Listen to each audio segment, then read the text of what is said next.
want to start with what your name is and how you want to introduce yourself. So. Yeah, Freddie Jackson. That's what my mom named me. That's what they call me. Good job, moms. You know, it's simple. Right. But I don't know what to call myself as far as titles, you know? Like, I like to let the people kind of see me and say what I am, you know? I just practice checking the human box a lot, and I try to, over the years, I've kind of gotten out of titles, but, you know, people know me as a motivational speaker and the founder of the Love No Ego Foundation, of course, a local nonprofit. I'm also the owner of LNE Motivation and Consulting. That's for the corporate world. Okay. I've met you as an inspirational exercise guy, guru. And I just know that you're very multi-talented just from knowing you. But can you just talk a little bit about how you came to this work? From Buckingham, Virginia, very rural area, one stoplight, you know, flashing 24 hours a day type of town. I always say we have two now, and they're fully functioning stoplights. They go through the motions, yeah. You know, limited resources, not a lot to do there. Great mom who got me involved in community and church at a young age. Dad who also got me involved in community and more, I don't want to call it like street, like it was crazy hard and tough, but my dad was more that side. So I kind of had this best of both worlds thing going on, you know. Okay. I used to go with my dad to a club on Saturday nights and go with my mom to church on Sunday mornings. You know, it was part of the deal. I had to go to church. In order to go with my dad, I had to go with my mom. Yeah. And then I got into music in the church, playing drums and dabbling with the piano and all that. Played sports, t-ball, you know, starting out baseball, hitting off the tee, and football, and running track and basketball, of course. Undergrad in radio broadcasts and journalism, so all this looks cool to me. I love it. Double master's in psychology. You know, years later, I'm a former college athlete. I'm a former music artist, wrote a lot of songs in my day. Lived in Hollywood and Chicago, Austin, Texas, a great music town. Just writing and producing music. And as a former college athlete, when I finished with college sports, I became a personal trainer, like naturally. And I just saw how through those experiences and my personal mistakes along the way, like how the ego was just always in the way. It was just blocking, man. It was just limiting my communication, my willingness to be authentic in who I am. I had to put on this persona, you know. Through the grace of it all and a few mentors, I was writing a musical project and I titled it Love No Ego. Years, nobody knows this, right? And I told one of my mentors about it. I said, I'm going to do one more music project, man. One more CD, this is it. And he was like, oh boy, what's this one, you know? Yeah. And I told him, I said, Love No Ego. And he like paused and he looked at me. He was like, what did you say? You know? So I told him and he was like, whoa, he was blown away by the title. And encouraged me to do more than just the music, or put it more than just in the music industry, you know. I mean, did you decide to work with kids first or adults first, or like well, when I first created it, you know, it's totally inclusive. It's love, like it's for everybody, right. You know, and it still is, you know. But I had to narrow it down and find my niche. Like I had to go into exercising my strengths and not my weaknesses, you know. I said, we're going to give it to the youth. It's going to be a youth mentoring program. Okay. Ages 10 to 18, and just kind of helping them, again, have the courage to be themselves, really. And we're also going to do motivational speaking, because we want to go into their environment and just positively like hijack it and give them this message, leave stickers everywhere. So just my way of trying to incorporate it into the community, and also give the youth a chance, like early, to see that truth, you know, inspiring them and like, ooh, practice this a little bit sooner than I got to it, you know. Mm-hmm. Or my current topic of having people talk about what is community? I think that hearing people's answer to what that question is very important. It allows for us to be able to see different people's perspectives, and also allows for us to collectively understand and build an understanding together. So, like, what is community? Yeah, community to me, it's like we are naturally, inevitably, like undeniably together. That's community first to me. And I accept that. And now it's like, okay, how can we support each other? What can we do together? Like, it makes me curious. But first and foremost is an embracing. It comes from love, And then, we collaborate, we connect, we see what we can do, we see what we can improve upon in the world and our communities. Kind of taking care of each other, taking care of our community. That's what community is to me. There's the political climate today, which is all over the place, which doesn't feel like community to me. It feels like there's a lot of people making points on one side or the other, from talking politics or talking about like what women and men should do and how we should behave. I mean, we're really going through a lot of investigation, and people want to fight for these ideas. And a lot of times I forget about community, I would say, because we're in our homes, we're in our lives, and then it's not until like we get 3 feet of snow on the ground that I'm outside, like with my shovel, doing my drive, and then I'll be like, oh, maybe I'll do my neighbor's drive because I'm already out there. And then other people come out, and I see other people doing that, and then checking in, and it's like I forget. Yeah, you know what I mean. I think we forget because we're like people are online and living in those worlds. You mentioned the politics and stuff. Like, it's so many layers of just stuff. There's many layers of, I call, egotistical behavior and selfishness, overly self-centeredness and fear, that we allow it to take us on this journey away from ourselves. We do that. Whether we are aware of it or not, is the question. Like, that might be all a person knows. That's what mom, dad did 24/7, watch this, watch that, and they were around it, and now they are, seeds of that. So if we can help people to realize that, like, you can be you, if that even when that requires like change, you can be you, and that's the only person you actually can be. So I would encourage anyone, as well as myself, to stay curious about you, like that space. And that's love that's there. And love's going to tell you what to do, where to go, if we just pay attention and listen to it.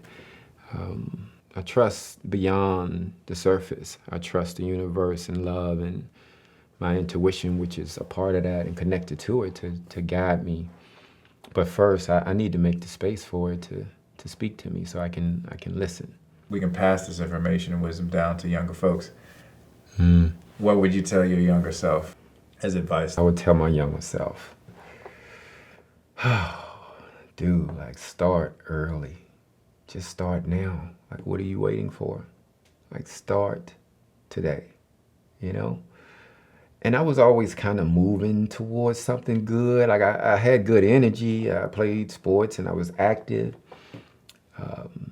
But it was just chaotic movement. Like, I felt there was more there. Like, it's more here. Something's missing, So what changed? I just began to like listen a little bit more. I was one of those kids, knew everything. And like, I really knew everything. Very competitive. I have one brother, one sibling. He's 10 years older than me. So when I was like 10, he was 20. He was always whipping me in anything. Only time I won is when he actually probably let me be in that age gap. So very competitive. Ego is easy to come out. You know, I don't want to lose. I don't like that feeling. I don't like to be teased. Kids mean. And then the everyday challenges of just, you know, of culture and race, you know, all of that, that's another layer that's on it. And I mean, it's like proving yourself. I mean, I think that there's a layer of me growing up doing sports, playing music, whatever avenues that are acceptable for me to that I've seen, that I've seen on TV, that I've seen in the community. It's like, or that are okay for guys to do at that point, because that was a whole nother life. yeah, I guess we all kind of go through some similar phases of that proving of oneself. Whatever it is that you feel in your intuition that you want to do, and your intuition is not going to tell you anything bad. I don't believe so. The mind can grab a hold of an idea really fast and turn it and boom, and now it's egotistical, it's negative, you know. But listening to this space here and developing some sort of practice and my two worlds I was talking about earlier, you know, with my mom and my dad, those helped a lot. Yeah. Because I saw a lot of stuff over here at church. And also saw a lot of stuff over here at the club, you know? Yeah. And just having those conversations, and I had some cool uncles and aunts that were really like spend some time with me. And I think really just help all of it make a little bit of sense, even if it was a little contradicting. Yeah. I mean, perspective. Yeah. Oh, yes. What are some things that you think held you back? Because you said, get started, do it. Yeah, I spent a lot of time, I think, you know, just doing and repeating things that I saw. You know, like I started making music, which was great. Started DJing, you know, first. And then when I started like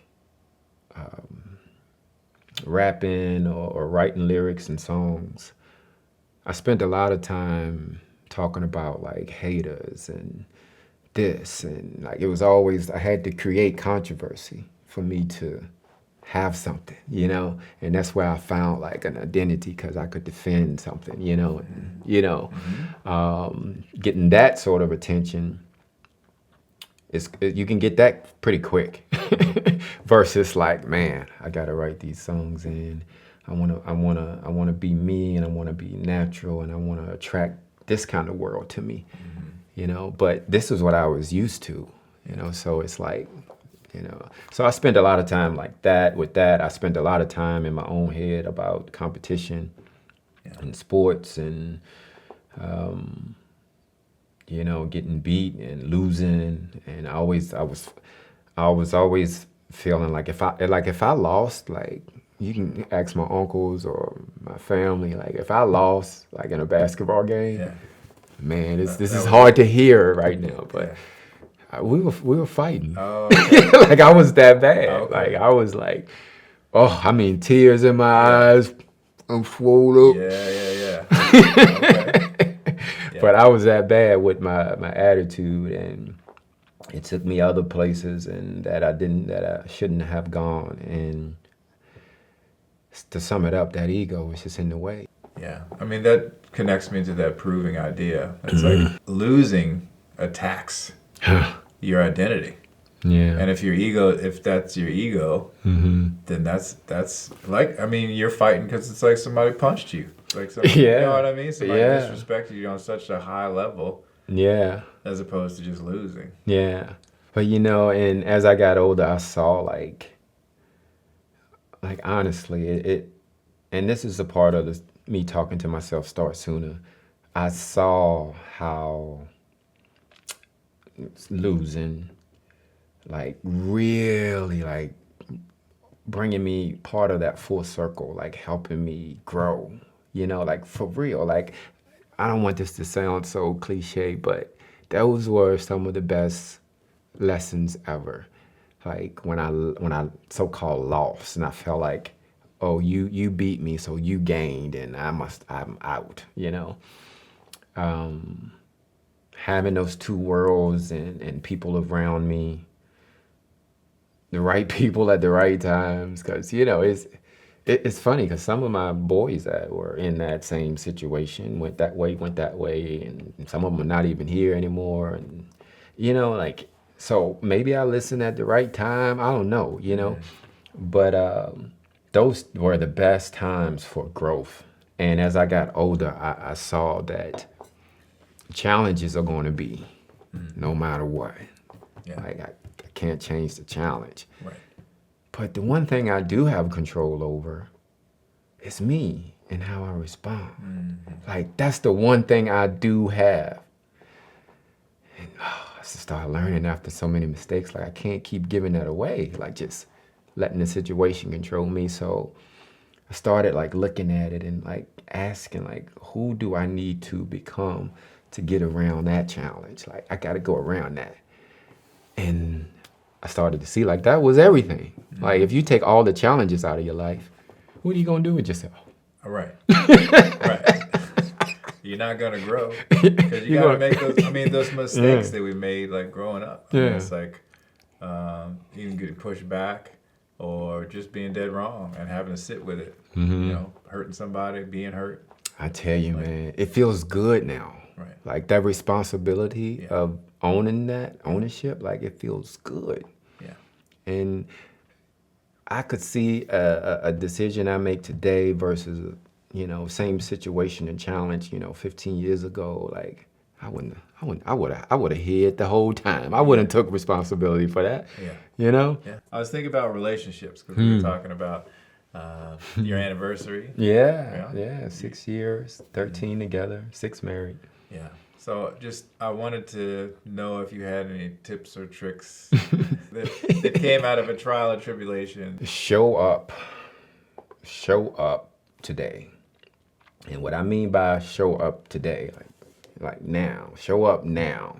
The now, showing up for that person now. It's like when people first get together. Oh man, they so naturally excited. They alter plans to come hang out with you. It's new. You want to make yourself look fearless. You in it. Yeah, you put your best foot forward. Keep that. Yeah. So you can stay in that now, and right then, all you're thinking about is showing up and adding to the what's up? I'm adding myself value to this relationship. What am I bringing? Like, period. And then, over time, it starts to dwindle back into each other's fears. And now I have expectations of you to fill this void. You're not doing it. Stay present and show up as authentically as you possibly can. Love that person. I leave my wife notes. She always has notes like that she hasn't found yet. In the 13 years we've been together, I leave sticky notes all over the place, and there's always 2-3 notes she haven't found yet. Okay. I keep that on rotation. Yeah. We decided to kick out like our TV and cable. Now we sit on the couch and we look at each other, Okay. But that leads into cooking dinner together, sitting on the floor, having dinner together, not mindlessly like watching things. We create space to be together. Yeah. And she's very busy and I'm very busy. Oh, yeah. And it works. Understand that person is where they are too. Like that's a whole person. You're a whole person. You have no problem thinking about all the stuff you have going on. Right. You don't think this person's doing that either? Like, kind of show up with that compassion and see what happens. So that's what I like. And I think everything kind of stems from there. The ambitions come, the goals come, and we still be in this moment of now and trying to support each other. But through it all, it's a great ride. It really is. You guys you're literally creating an environment of like mystery. By leaving these notes, and then by you guys deciding on kicking out the TV, now you're creating an environment where you need to spend time together. It's easier for you to connect. Like, I love that. We do, man, and we get lost every Sunday. Like we have a little meeting. We go out. Sometimes we flip a coin, and heads, okay, hour north, boom. Tails, hour west or east. We just go. End up in some small town out in the woods, and we'll have our little meeting and connection time out in the woods and just talk and how was the week? And how many times did I get on your nerves this week? She'd be like, on Tuesday you said, blah, blah, blah, blah. I'm like, I did? She's like, yeah, but it gives us, we have fun with it, and it's such a fun and connecting time, and we leave like just a little bit more grateful, respectful of each other and our time, It's a beautiful thing. And I know you're a busy man and your wife is very busy. How do you recharge your battery? Yeah. So, I have my morning routine. You've seen pieces of it. It's awesome. About 3:45 a.m. every day, 7 days a week. Read, stretch, get ready for my day. By get ready, just wash my face, brush my teeth, I'm a very simple guy as far as clothes. I already know what I'm gonna wear. I don't have to think about this and that, So my morning routine is really together. I stretch, move, read, meditate, prayer.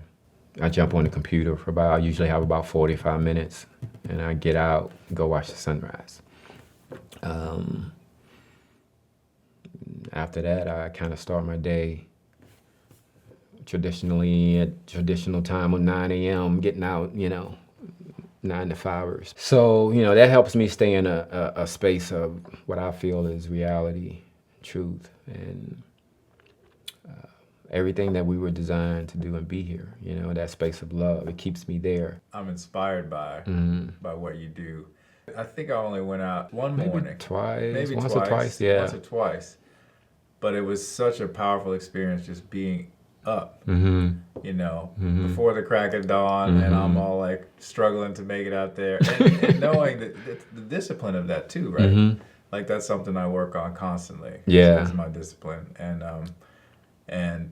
but to be out there and to have that it's an instant reminder or like an awakening. It's like, oh wow, the rest of my day after we met, I felt like it was amazing. That's what I'm talking about. I felt like before 9 o'clock, I talked to like 4 people. Yeah. That like changed, like just were like doing powerful things. I went to the place we went to this morning the first time I think we met. But I went out there this morning in the rain, and I sat on the dock, like that goes out into the water, and I just kind of, had my robe on, still got it, and it was just like amazing, man. Just being. And I read and everything before I left home. So when I got out there, I had about an hour. I had a client at 7:30, but I just sat there, and just listen, just kind of be with myself and nature and love. And that helps me recharge. Yeah, so what else would you like to say? I know we talked a lot about other things.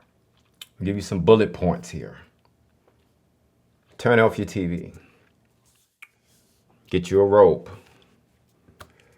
Watch sunrise or sunset several times a week. Those 3 things alone, right there. Sounds simple, sort of comedic, funny it is, but turning off the TV, that means just simply eliminating some of the noise and chaos in your life. Like just rip a layer of that off. So now you can kind of settle into you a little bit more. Get you a robe. I say get you something that's comfortable, that brings you joy. Spend time with that, doing that. Connect to nature, sunrise or sunset. Get outside. Allow it to work on you. Like sit still.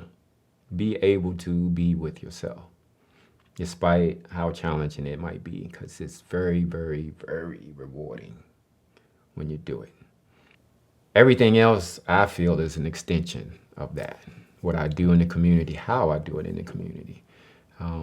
When I go and speak, how I speak, who I'm speaking to. Like it comes from that. It comes from that personal, the professional development and things, the doing comes from the being and the personal development.